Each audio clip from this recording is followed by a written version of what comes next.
আলহামদুলিল্লাহ ওয়াসসালাতু ওয়াসসালামু আলা রাসূলিল্লাহ ওয়া আলা আলিহি ওয়া আসহাবিহি ওয়া মান ওয়ালা আম্মা বা'দু ফাআউযু বিল্লাহি মিনাশ শাইতানির রাজীম বিসমিল্লাহির রাহমানির রহিম ইন্না আনজালনাহু ফি লাইলাতিল কদর ওয়া মা আদরাকা মা লাইলাতুল কদর লাইলাতুল কদরি খায়রুম মিন আলফি শাহর তানাজ্জালুল মালাইকাতু ওয়ার রূহু ফিহা বিইذনি রাব্বিহিম মিন কুল্লি আমরিন সালাম হিয়া হাত্তা মাতলাইল ফাজর। কোরআনে মাজিদে একটি মাত্র সূরা, যে সূরা একটি বিষয়ের উপরে পরিপূর্ণ আলোচনা করা হয়েছে, এটা হচ্ছে সূরাতুল কদর। যে কদরের মর্যাদা আল্লাহ সুবহানাহু ওয়া তাআলা এই সূরায় বর্ণনা করেছেন এবং উম্মতে মুহাম্মাদীকে আল্লাহ পাক যে সবচেয়ে বেশি সম্মানিত করেছেন তার একটি ইঙ্গিত আল্লাহ পাক এই সূরার আয়াতের ভিতরে দিয়েছেন।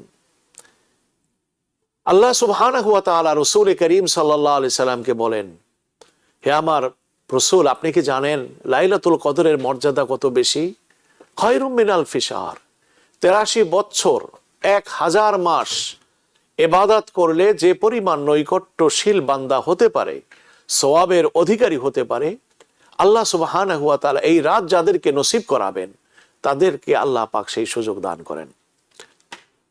এই যে ৮৩ বছরে ১,০০০ মাসের এই হিসাবটা কেন আনা হলো? কোরআনে মাজিদের যারা তাফসীর করেছেন মুফাসসিরগণ, তারা এটির সুষ্ঠু ব্যাখ্যা তারা দিয়েছেন। তারা বলেন যে আগের যুগে, অর্থাৎ বনি ইসরাইলের ভিতরে একজন মানুষ আল্লাহ পাকের আবেদ যিনি হতে চান তাকে ৮৩ বছর পর্যন্ত অনবরত ইবাদতে নিমগ্ন হতে হতো। তারপরে তিনি যে আল্লাহ পাকের ইবাদতকারী, উপাসনাকারী, এই খেতাব তার নসিব হতো। প্রিয় দর্শক, এই পয়েন্টের উপরে আমরা আলোচনা করব। চলুন আমরা একটি কোশ্চেন নিয়ে নেই আমাদের দর্শকদের, তারপরে আলোচনায় ফেরত আসব। জি, আসসালামু আলাইকুম ওয়া রাহমাতুল্লাহি ওয়া বারাকাতুহু। ওয়ালাইকুম আসসালাম। আমার একটা ভাই খুব অসুস্থ, এখন হসপিটালে ছিল, ৫ লাখ টাকা বিল আসছে, আইসিইউতে ছিল। এখন এই মুহূর্তে ওকে কি আমি জাকাতে টাকা দিয়ে সাহায্য করতে পারবো? ঠিক হবে? জি, আপনার ভাইয়ের জি আপনার প্রশ্ন বুঝতে পেরেছি। আর কোনো কোশ্চেন? না, এটাই। ওকে, আপনার ভাইয়ের যদি কোনো অ্যাসেট না থাকে, যেমন মনে করুন ৭.৫ ভরি স্বর্ণ কিংবা ৭.৫ পরিমাণ যে সমস্ত টাকা পয়সা, এগুলো যদি ওনার না থাকে, তাহলে তিনি আপনার জাকাত পাবেন। আপনি আপনার জাকাত তাকে দিতে পারবেন। আর যদি তার কাছে এই পরিমাণ সম্পদ থাকে, কারেন্সি থাকে, স্বর্ণ থাকে, তাহলে তাকে জাকাত দেওয়া যাবে না। তার ওয়াইফের কাছে যদি স্বর্ণ থাকে ৭.৫ ভরি, সেটার জন্য নয়, সেটা ইনক্লুড হবে না। কারণ আপনার ভাইয়ের মালিকানায় যদি ৭.৫ ভরি স্বর্ণের যে পরিমাণ অর্থ, এটা যদি থাকে তাহলে হবে না।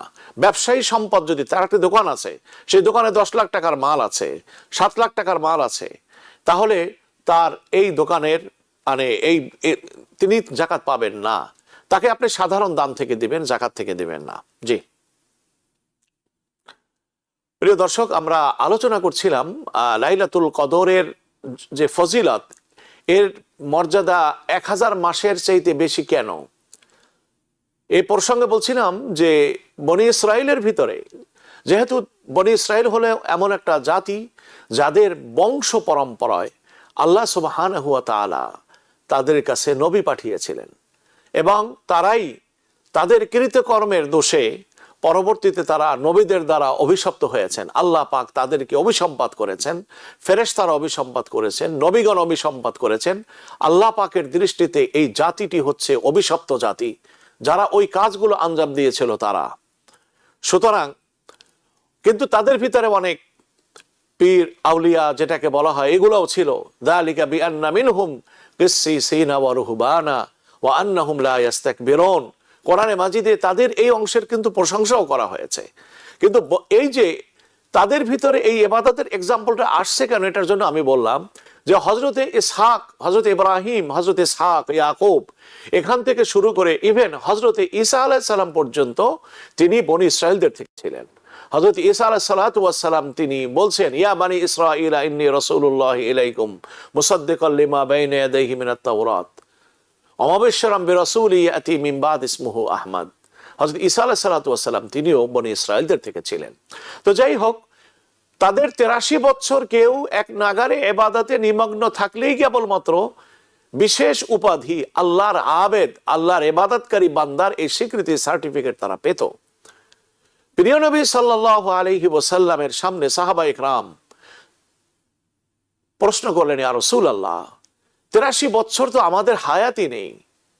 আপনি বলেছেন যে আমাদের হায়াত 60 থেকে 70 এই উম্মতের হায়াত হবে, তাহলে 83 বছর লাভ হওয়া বা সেই তার ভিতরে ইবাদতে নিজেকে নিমগ্ন করে এই পরিমাণ নেকির অধিকারী হওয়া কিভাবে সম্ভবপর? তাহলে আমাদের চাইতে তো পূর্বের যারা উম্মত তারা তো নেক আমলে বেশি অ্যাডভান্স হয়ে গেল। রাসূলুল্লাহ সাল্লাল্লাহু আলাইহি ওয়াসাল্লাম নিজে কিছু বলতেন না যতক্ষণ না ওহির মাধ্যমে তাকে জানানো হতো। প্রিয় দর্শক, আমাদের সাথেই থাকুন, আমরা একটা কোশ্চেন নিব। আমাদের একজন দর্শক লাইনে অপেক্ষা করছেন। প্রিয় দর্শক, লাইনে কে আছেন নাম বলে প্রশ্ন করুন। আসসালামু আলাইকুম। আসসালামু আলাইকুম। ওয়ালাইকুম আসসালাম। আপনি ভালো আছেন? আলহামদুলিল্লাহ।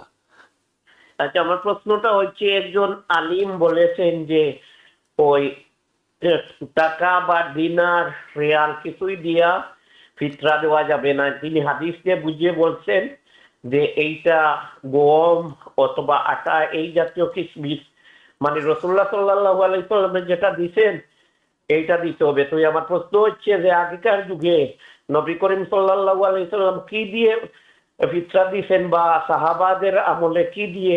আর এখন যে আমরা দিনার বা রিয়াল বা ডলার বা টাকার পরিমাণ এটা কবে থেকে শুরু হয়েছে, একটু কুরআন হাদিসের বিধানে বলবেন বুঝাইয়া প্লিজ। জি প্রিয় দর্শক, এই যে বক্তব্যটা, এই বক্তব্যটা আমরা যে নতুন শুনছি তা নয়। এই বক্তব্যটা আমরা ইতিপূর্বেও শুনেছি এবং এরকম একটা গ্রুপ পৃথিবীতে তৈরি হয়েছে যারা মানুষকে বিভ্রান্ত করার জন্য এই জাতীয় অর্থহীন এই জাতীয় কথা বলেন। আমরা জানি না কোরআনে যে নবীজি, হাদিসে যে নবী করিম সাল্লাল্লাহু আলাইহি সাল্লাম খেজুর, গম, খেজুর এবং কিসমিস দিয়ে দিয়েছেন, সেই যুগে দিরহাম এবং দিনার সকলের কাছে এভেলেবেল ছিল না। আজকের যেমন আগের যুগের মুদ্রা ছিল স্বর্ণের এবং রূপার, এবং প্রত্যেকটা মানুষের কাছে টাকা পয়সা এগুলো ছিল না এভেলেবেল। যেমন মনে করুন, আপনি যদি এখনো গ্রাম অঞ্চলে যান, একজন মানুষের কাছে টাকা চাইবেন, আপনি পাবেন না। কিন্তু আপনি তার কাছে 1 কেজি চাউল, 1 কেজি গম, 1 কেজি ধান কিংবা অন্য কোনো কিছু আপনি চান, আপনি 10টি নারকেল চান, সুপারি চান, তাহলে আপনি পাবেন। কিন্তু আপনি নগদ টাকা এখনো আপনি দেখবেন এই 1400 বছর পরে এসে আপনি দেখবেন না। যদি তাই হয়ে থাকে তাহলে রাসূলুল্লাহ সাল্লাল্লাহু আলাইহি ওয়াসাল্লাম তিনি বলেছেন যে 5টি জিনিসের ভিতরে হলো আপনার সুদ হবে। এই জিনিসের বাইরে যদি কোনো সম্পদ, যেমন গমের বিনিময়ে গম, তারপরে লবণের বিনিময়ে লবণ, স্বর্ণ মানে স্বর্ণের যে কারেন্সি তার বিনিময়ে অতিরিক্ত কারেন্সি, রূপার বিনিময়ে অতিরিক্ত কারেন্সি ইত্যাদি, এগুলার ক্ষেত্রে নবীজি বলছেন যদি বেশি নেওয়া হয় সেটা সুদ হবে। এখন তো দিরহামও নাই, দিনারও নাই, অর্থাৎ স্বর্ণের মুদ্রাও নাই আর রূপার মুদ্রাও নাই। এখন হলো মেটালিক কারেন্সি আছে, টাকা কাগজে, টাকা ডলার পাউন্ড যেটা এটা কাগজে প্রিন্ট করা। তাহলে কি এটার ভিতরে সুদ নাই? একটু কমন সেন্স ইউজ করলেও কিন্তু এই পয়েন্টটা কিন্তু বুঝতে পারে। তাহলে কি আমাদের এখন সুদের কোনো সিস্টেম নাই? নবীজির ওই হাদিসের দ্বারা পৃথিবীতে তাহলে কোনো সুদের কোনো সিস্টেম থাকবে না, সুদ হবেই না কোনোভাবে। আশা করি আপনার পয়েন্টটা বুঝতে পারছেন। সুতরাং টাকা এবং ওই জিনিসটা যেটা গরিবদের কোনটি উপকার, ফেকার, এই জন্য তো ফেকার প্রয়োজন। যারা এই মশলাগুলো বলেন তারা আসলে ফেকাহ যে জিনিসটি যেটা উম্মত ধারণ করছে যুগের পর যুগ, শতাব্দীর পর শতাব্দী, তাবিন তাবে তাবিনদের থেকে, তারা এটাকে কৌশলে অগ্রাহ্য করার জন্য তারা এই জাতীয় অর্থহীন মন্তব্য তারা করেন। আমরা এই মন্তব্যের সাথে এক বিন্দু পরিমাণ একমত নই এবং এটা সম্পূর্ণ অযৌক্তিক এবং অনইসলামিক। প্রিয় দর্শক, আমরা যাব এখন একটি ছোট্ট বিরতিতে, এরপরে আবার ফেরত আসবো। আমাদের সাথেই থাকুন। প্রিয় দর্শক, আমাদের সাথে থাকার জন্য অসংখ্য ধন্যবাদ। আমরা আলোচনা কন্টিনিউ করব। আমাদের সাথে আরো দর্শক অপেক্ষা করছেন। চলো তাদের প্রশ্ন নিয়ে নেই, তারপরে আবার আলোচনায় ফেরত আসবো। প্রিয় দর্শক, লাইনে কে আছেন নাম বলে প্রশ্ন করবেন। হ্যালো, আসসালামু আলাইকুম। ওয়ালাইকুম আসসালাম। ভাই আমি নাসিম বলছি। জি, কেমন আছেন নাসিম ভাই? আলহামদুলিল্লাহ। মাশাআল্লাহ। না, আমার একটা কোয়েশ্চন, আমি ইউটিউবে যারা ওখানে আছে শেখ আব্দুল্লাহ, ইউটিউবে ও প্রায় ওনার বয়ান আমি শুনি। তো অনেক সময় ওখানে হারানোর টাকা পয়সা যদি হয় রাস্তায় হোক, হোটেল হোক, অন্ত তদন্ত করতে হয় কোন লোকের টাকা পয়সা মানে ব্যক্তিগত মানে যার পথে পাই সেটু দিয়ে দিলাম। আর যদি না পাই উনি বলছে যদি আপনি এই ব্যক্তিটি না পান যে আপনি যদি গরিব হন তে আপনি এই টাকাগুলো ইউজ করতে পারবেন, আর নতুবা আপনি যদি আপনার দোকানে আপনি এইগুলা গরিব দিয়ে দিচ্ছেন। তো এইলাম কোনো আদেশ আছে মানে অন্য টাকা যদি মানে কেউ পায় আর কি, যে যদি গরিব থাকে সে ইউজ করতে পারে। আমার কাছে এই প্রশ্নের এটাই অর্থাৎ উনি যে উত্তর দিয়েছেন আমি তার প্রেক্ষিতে বলবো এই জাতীয় আমার এই প্রশ্নের উত্তর আমার এভাবে পরিপূর্ণভাবে জানা নেই। আমরা স্টাডি করতে আমি এরকম পাইনি। তবে যে জিনিসটি এখানে বলার প্রয়োজন সেটি হলো, একটা হলো জাকাত ফিতরা, এটা নিজের মানে নিজে যদি অভাবী হয় তাহলে নিজে এটা ভোগ করতে পারে কিনা সেটার একটা জিনিস। আর একটা হলো যেটি পথে কুড়িয়ে পাওয়া, যেটাকে আরবিতে বলা হয় লোকতা। এই লোকতার ক্ষেত্রে এক এক দেশের এক এক বিধান। যিনি মসলা বলবেন এই জাতীয় ক্ষেত্রে তাকে জানতে হবে তিনি কোন সমাজে বসবাস করেন, কোন রাষ্ট্রে বসবাস করেন, ওই দেশের প্রতিষ্ঠিত রুলসগুলো এ সম্পর্কে কি। এটা ছাড়া মসলা দিলে সেখানে সেই মসলা যথার্থ উত্তর হবে না। তো এখানে আমেরিকার সিস্টেম এটা, যদি আপনি কোথাও কোনো কিছু পড়ে পান, যেমন মনে করেন যেটা একটাই আপনি পেলেন ড্রাইভিং লাইসেন্স, পাসপোর্ট কিংবা অন্য কোনো ডকুমেন্টেশন যেখানে লেখা আছে এটা কার, তাহলে এটা আপনি নিকটতম পোস্ট অফিসের যে বক্সগুলো আছে সেখানে আপনি ফেলবেন। আপনি যদি এমন কোনো পদার্থ পান, বস্তু পান রাস্তায় পড়ে, তাহলে তার জন্য বিধান হলো এটা নিকটতম যে প্রিসেন্ট বা থানা আছে সেখানে আপনি ফেরত দিবেন। এটা এদেশের সিস্টেম আছে। এখন আধুনিক পৃথিবীতে কিন্তু এই সিস্টেম সব জায়গায় হয়ে গেছে। মক্কা মদিনায় আমরা যারা অনেকে তওয়াফ করতে যাই, আমাদের অনেকের মোবাইল হারিয়ে যায়। আপনি কি জানেন এই মোবাইল হারিয়ে গেলে এটা কোত্থেকে সংগ্রহ করা যায়? এর জন্য একটা অফিস আছে।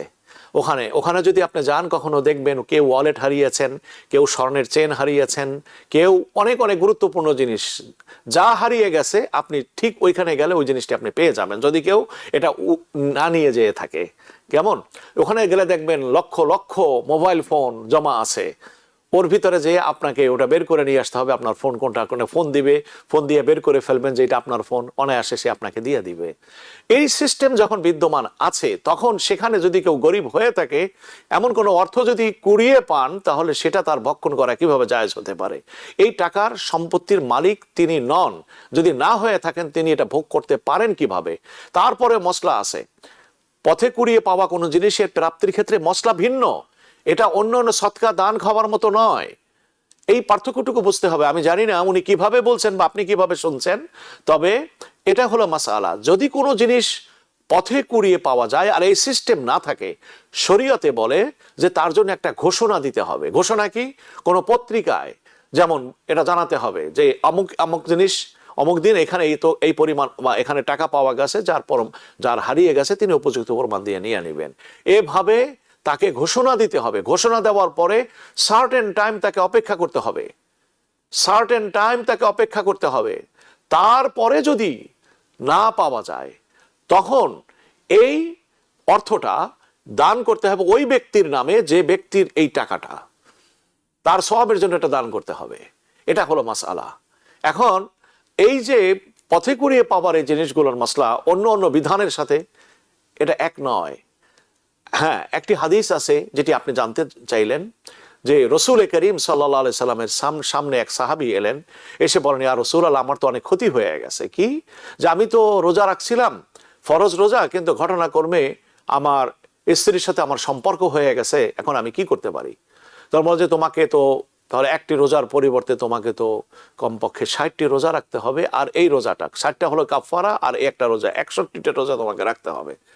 ওই সাহাবী বললেন, ইয়া রাসূলুল্লাহ, আমি একটা রোজা রাখার ভিতরেই তো আমার এই দুর্ঘটনা ঘটে গেছে, এখন যদি এতগুলো রাখি তো দুর্ঘটনা তো আরো ঘটবে, তাহলে এভাবে রোজা রাখতে রাখতে তো আমার জীবনই শেষ।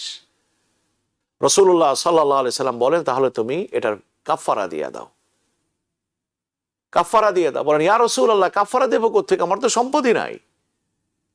প্রিয় নবী সাল্লাল্লাহু আলাইহি ওয়াসাল্লাম এই ব্যক্তির অবস্থা দেখে বলেন যে তাহলে তুমি অপেক্ষা করো। কিছুক্ষণ পরে নবী করিম সাল্লাল্লাহু আলাইহি সাল্লামের কাছে হাদিয়া বাবদ কিছু গিফট এলো নবীজির কাছে।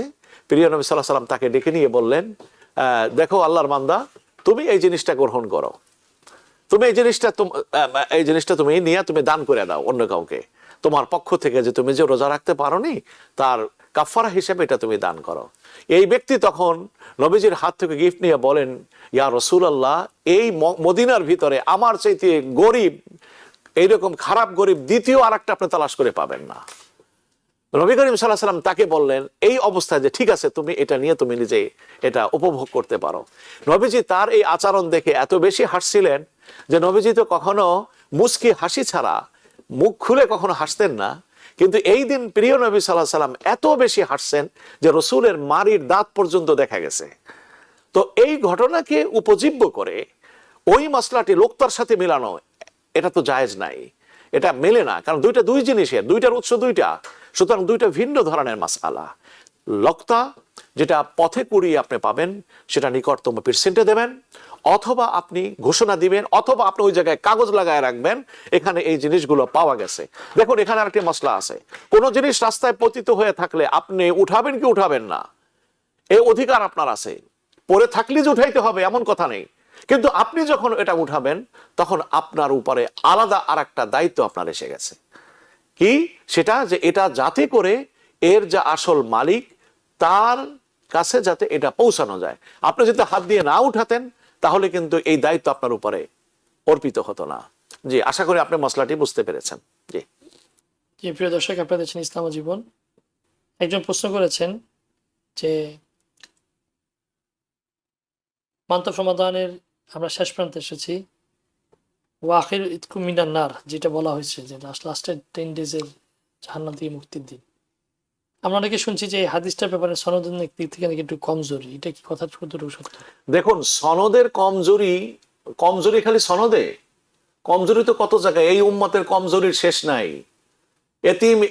এতিম মহিলাদেরকে মেরে ফেলছে, মানুষকে মেরে ফেলছে নির্বিবাদে, একটা টু শব্দ পর্যন্ত উচ্চারণ করতে পারে না। এই উম্মত কত কমজোর। এত কমজোর যদি সব জায়গায় থাকে, সনদে এসে এত পাকা সনদের জন্য উদ্গ্রীব হওয়ার উদ্দেশ্য তো আমি মনে করি এটা ঠিক নয়। দেখুন, সুলতান সালাউদ্দিন আইয়ুবী, আমি একটু মসলা একটু বলে নেই। সুলতান সালাউদ্দিন আইয়ুবী সময় এরকম ছিল যে কত এলাকায় মুসলমানরা নিগৃহীত হচ্ছিলেন, এই হলিল্যান্ডের এই সমস্ত এলাকায়। তখন তার একজন আলেমকে কোশ্চেন করা হয়েছে ওই এলাকায় যে মুসলমানরা যে নিগৃহীত হচ্ছে এই মুহূর্তে করণীয় কি, বুঝছেন, করণীয় কি? তখন তিনি ফতোয়া দিচ্ছেন তাদের জন্য শুধু দোয়া করতে হবে, আর কিছু করণীয় নেই। তখন এই কথা যখন সুলতান সালাউদ্দিন আইয়ুবীর কাছে এলো, উনি তো খুব রাগে, মানে খুব হয়ে গেলেন, অগ্নিশর্মা হয়ে গেলেন। উনি বলেন এটা কেমন কথা, শক্তি আছে তোমার, হাদিসে স্পষ্ট আছে, সেখানে তোমার প্রতিরোধ করা, তোমার ক্ষমতা যেটা আছে তুমি অ্যাপ্লাই করবা। হ্যাঁ, যদি না পারো সর্বশেষ তুমি মনে মনে ঘৃণা করবা বা দোয়া করবা তুমি। এটা কেমন মাসআলা? তখন তিনি আবার গেলেন নিজে ওই আলেমের কাছে এই কোশ্চেন জিজ্ঞাসা করতে। তো করার পরে উনি কোশ্চেন করলেন এটা, তখন আলেম জবাব দিল যে ইয়েস, সেই টাইমে দোয়া করতে হবে। তখন তিনি তার লোকদেরকে বলেন যে এই মৌলভী সাহেবের আঙ্গুলটা কেটে দাও। কেন? যখন আঙ্গুল কাটার প্রশ্ন আসছে তখন ধরা পড়ছে যে আসলে সে আলেম নয়, সে হলো যে ইহুদি, সে হলো ইহুদি। সে ইহুদি হইয়া মুসলমানদেরকে বিভ্রান্ত করার জন্য, যাতে কোনোভাবে তারা এই অ্যাকশনে না যায়, এটার বিরুদ্ধে তারা যাতে করে ধর্মের এই অজানার ভিতরে থাইকা যাতে করে তারা কি হয় ঘুরপাক খাইতে থাকে, তার আসল সমস্যার সমাধানে যেন উপনীত না হতে পারে। আমি আসছি আবার কথাটা, এই যে সনদের যে দুর্বলতা নিয়ে, এটা সাধারণ মানুষের আলোচনার কথা নয়, এটা আলোচনা করবেন মুহাদ্দিসিনে ইকরাম।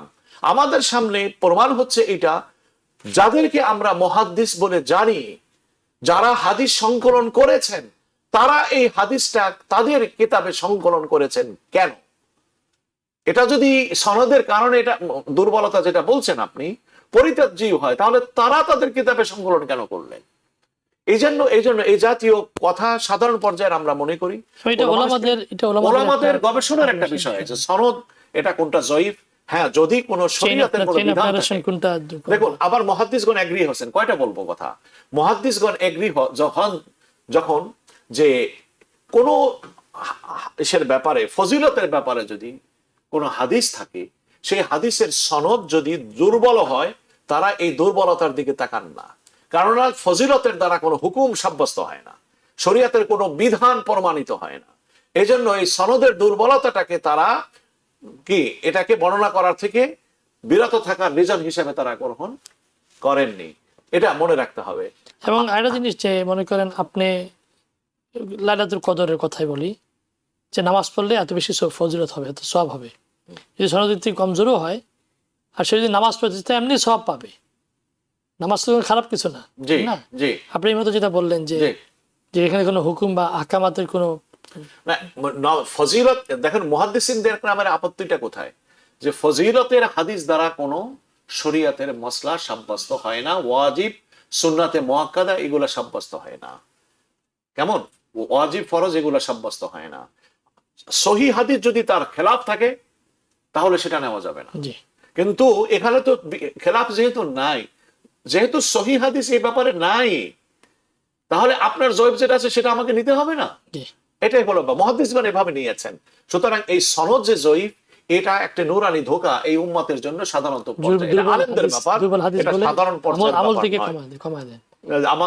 আমাকে একজনে জিজ্ঞেস করছিল যে আমরা হানাফিরা যে সমস্ত হাদিস গুলা পেশ করি এরা বেশিরভাগই হলো জয়ীফ।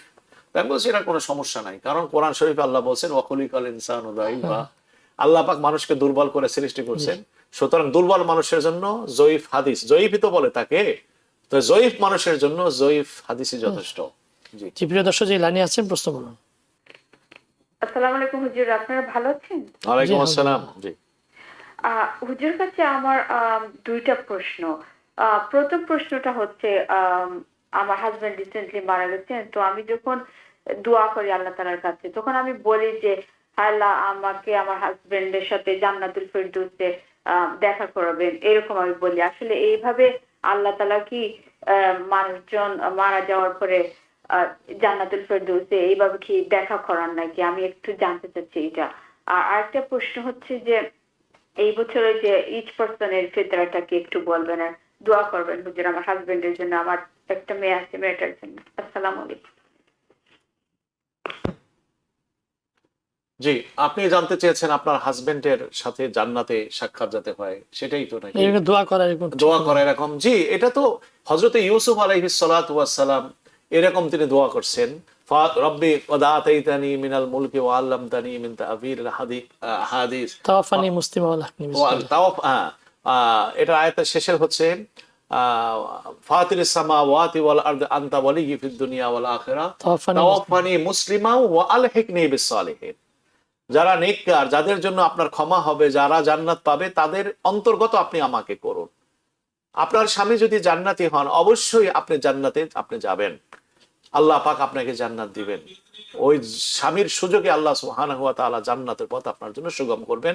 আপনি তার জন্য দোয়া করবেন। জান্নাতে কেন, আপনি যেদিন ইন্তেকাল করবেন, আপনার ইন্তেকালের পরে আপনার সাক্ষাৎ আপনার স্বামীর সাথে হবে। এটা কোরআনে মাজিদের ভিতরে আছে, সূরা তুরে কয়েক আয়াত। আমি ওয়াল্লাযীনা আমানু ওয়াত্তাবাতুহুম যুররিয়াত, এই আয়াত নম্বরটা কত, এটা বোধহয় 17 নম্বর কত নম্বর আয়াত আমি ঠিক জানি না, আয়াত নম্বর বলতে পারবো না।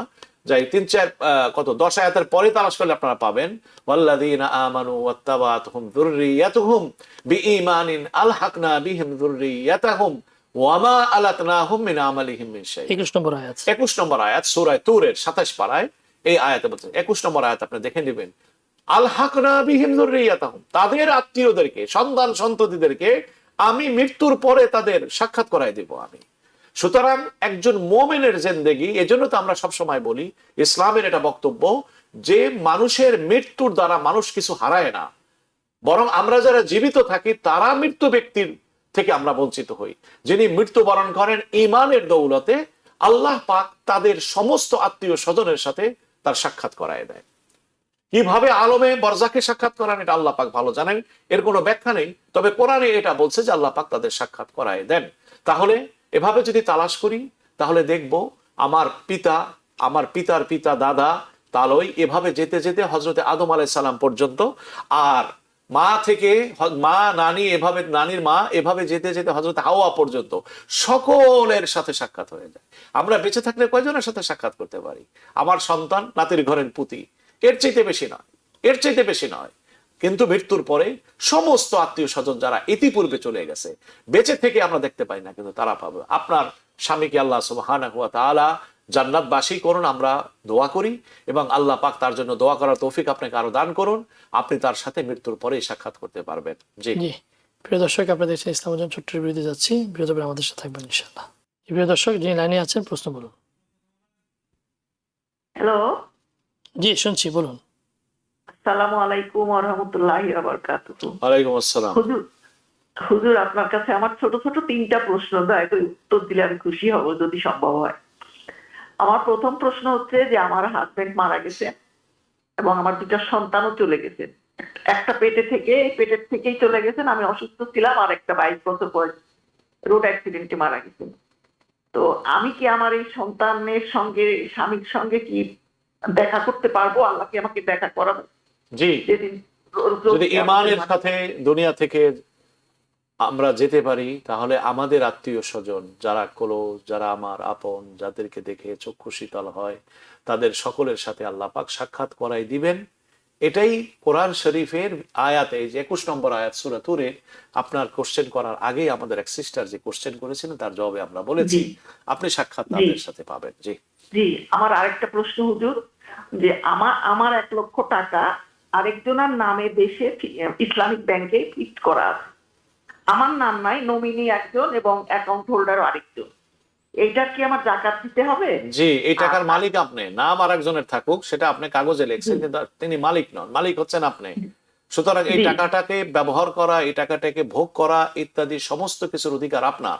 যেহেতু আপনার উপরে এই টাকার মালিকানা রয়েছে, এই জন্য এটা জাকাতের ভিতরে ইনক্লুড হবে। জি, আচ্ছা, তো এটা জাকাত কিভাবে দিব হুজুর? যখন 1 লক্ষ টাকার ভিতরে জাকাত আসবে আপনার 2,500 টাকা। আপনি 2,500, যখন মেয়াদ শেষ হবে 1 বছর পর আমি ওইটা আপনার অন্য থেকে যদি আপনার দেওয়ার থাকে, সুযোগ নাই আছে, হুজুর আমার না। ওকে, যদি ওটা না থাকে তাহলে আপনি ওই টাকাটি যখন পাবেন তখন জমা করবেন। এবছর 2,500, আগামী বছর 2,500, এইভাবে 2 বছর, মানে 1 বছর দিতে না পারলে পরের বছরটাও ওইটার সাথে মিলায় একসাথে আপনি 2 বছরের জাকাত আদায় করে দিবেন। জি হুজুর।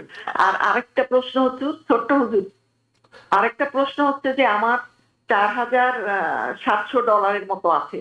আমি ওটা একজনকে দিতে চেয়েছিলাম কিন্তু দেওয়া হয়নি, ওদের নিয়াতেই রাখছি আমি, আমার কাছে আছে টাকাটা। এটার জাকাত কিভাবে দিব হুজুর এখানকার ইয়েতে, এটা একটু বলবেন। জি, এই যে 4,500 টাকা, আমি জানি না জি, এই যে $4,500 আপনার কাছে আছে, আসলে জাকাতের যে মূল মানদণ্ড সেটা হচ্ছে রূপা। এটা হলো 615, যেটাকে বলা হয়, ওটাকে কি বলে, গ্রাম। 615 গ্রাম রূপার দাম কত? $1,000 মতন এরকমই হবে, রাইট? তো এতে আপনার 52 তোলা রূপা আর কি, 52 তোলা রূপা, হ্যাঁ 52 তোলা সে পরিমাণ টাকা যে ডলার আপনার কাছে আছে। সুতরাং এই $4,500, আপনি $5,000 আপনি ধরেন যে এই $4,500 আপনি ভাগ করবেন, 40 ভাগে ভাগ করবেন। 25 দিয়ে যদি প্রতি 1000 হয়, এটা বোঝাই যায় এটা $100, আর সাথে হলো 25, আরো 25, $125 আপনার জাকাত আসবে। আমার প্রশ্ন যেটা সেটা হলো যে এই জাকাতের টাকাটা তো উনি একজনের জন্য রাখছেন, ওনাকে এখন যদি হস্তান্তর করা হয় নাই, তো এটাও কি ইনক্লুড হবে কিনা? যেহেতু উনি এখন পর্যন্ত ওনার থেকে মালিকানা এটা যায় নাই, আর মালিকানা গেলেও কি তাকে তো ডোনেট করছেন না, তাকে দিচ্ছেন উনি ব্যবহার করার জন্য, সেই অবস্থাতেও তাকে জাকাত দিতে হবে। এখন যদি এই $4,500 তিনি যাকে দিতে চান তাকে যদি গিফট হিসেবে দিয়ে দেন, তাহলে কিন্তু জাকাত থেকে এটা মুক্ত। মালিকানা থাকলেই আপনার জাকাতের প্রশ্ন আসবে। যদি এখন উনি যেহেতু নিয়ত করেছেন এবং উনি রেখেছেন, হয়তো তার সাথে এখন সাক্ষাৎ হয়নি, এটা নিয়াতের সাথে সম্পর্ক, এটা হলো মালিকানা ট্রান্সফারের সাথে সম্পর্ক। যদি এটার মালিক তিনি হন, মালিক বলতে যে আসলে তিনি এটার পুরো ব্যবহার করবেন, ওনাকে ফেরত দিতে হবে না। হ্যাঁ, যদি এরকম ঋণ নয়, ঋণ থাকলে তো মালিকানা যিনি দিচ্ছেন তার মালিকানা থাকেন, যদি উনি ব্যবহার করতে পারেন। তো মালিকানা যদি হয়ে যায় অন্যের, তাহলে তিনি জাকাত থেকে মুক্ত হয়ে গেলেন, কিন্তু মালিকানা তো এখানে হচ্ছে না। যেহেতু মালিকানা পাওয়া যায়নি, এজন্য এই টাকাটা জাকাতের ভিতরে গণ্য করতে হবে। জি, আরেকটা প্রশ্ন এখানে থাকে যে অনেকেই প্রশ্ন করেন যে এই জাকাতের যে টাকাটা, যেটা বিশেষ করে এই মতো আপনি যেটা বলেছেন যে ওনারা খালি গোল্ডটাই দেখেন, কিন্তু টাকা দিয়ে তার যেই জমা টাকা আছে অথবা ব্যাংকে টাকা আছে, আমাদের মা বোনরা যেটা করেন বলছে আমার কাছে এত ভরি সোনা আছে, কতটুক এটা জাকাতটা কতটুকু, কিন্তু তার কাছে আরো ক্যাশ টাকা আছে, ওইটার হিসাব করে না।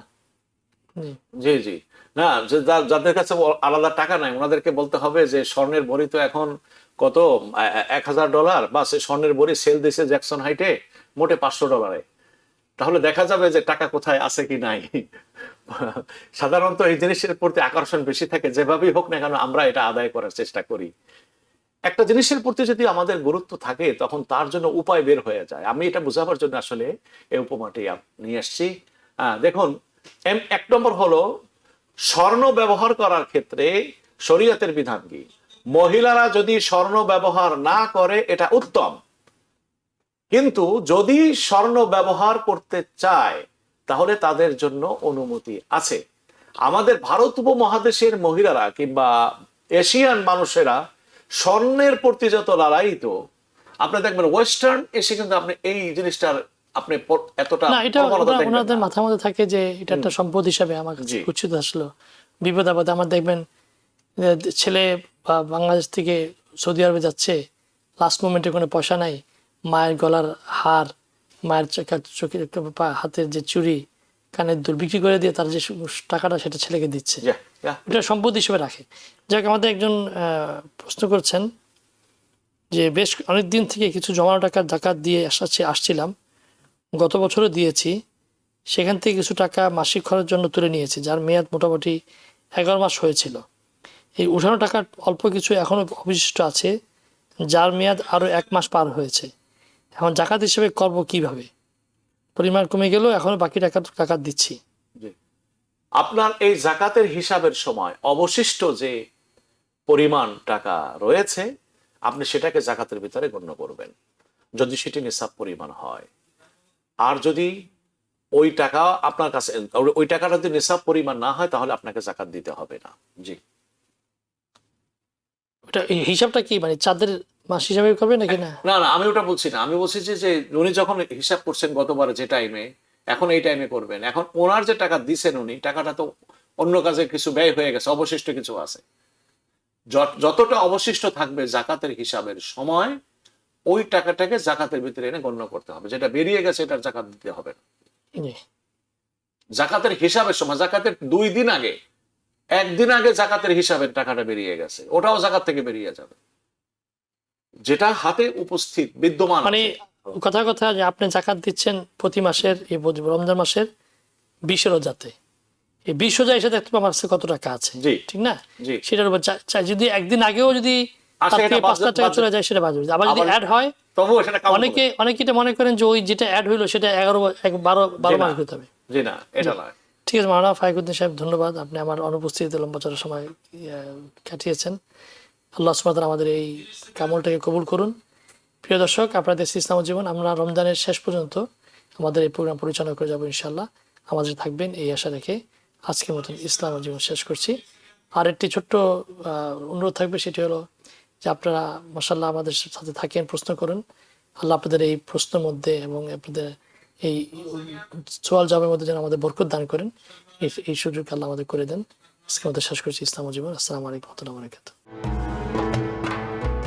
TBN 24 টেলিভিশন দেখতে আজই কল করুন 7187776556। লগ ইন করুন www.totalcablebd.com। নিউ ইয়র্ক থেকে সম্প্রচারিত TBN 24 টেলিভিশন বিশ্বজুড়ে বাঙালির কণ্ঠস্বর।